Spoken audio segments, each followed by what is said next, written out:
The Spoiled Prince.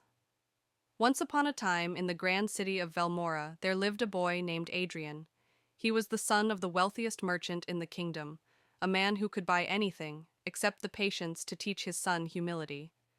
Adrian had everything a child could dream of: the finest clothes, the fastest horses, the rarest toys imported from distant lands. If he wanted something, all he had to do was pout, stomp his feet, or threaten to cry, and his father would rush to fulfill his wishes. Servants scrambled to meet his every demand, and his tutors were too afraid to correct him. One day, Adrian decided he wanted something even grander than gold or silk. He wanted the king's falcon, a magnificent bird said to be the fastest in the land.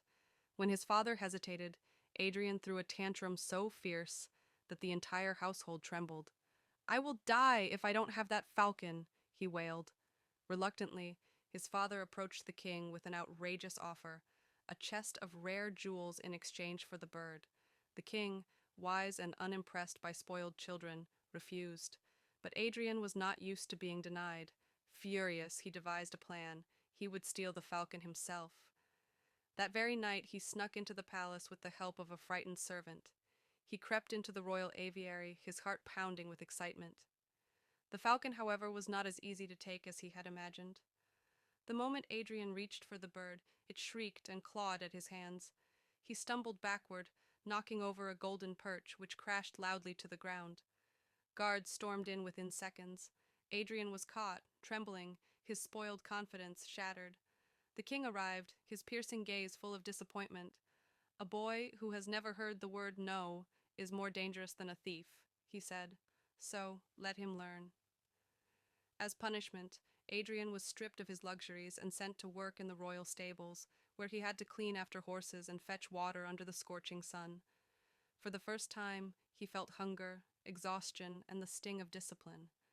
At first, he raged, but as the weeks passed, something strange happened. He stopped whining. He began to listen, to work, to understand the value of effort. He realized the servants he had once looked down upon were stronger, wiser, and kinder than he had ever been. After a year of labor, the king summoned him. "Have you learned your lesson?" Adrian bowed deeply, something he never would have done before. "Yes, your majesty, I have." The king nodded and allowed him to return home. But Adrian was no longer the spoiled prince of his father's house. He was now a young man who knew the worth of things, and, more importantly, the worth of people. And from that day forward, he never demanded anything he had not earned.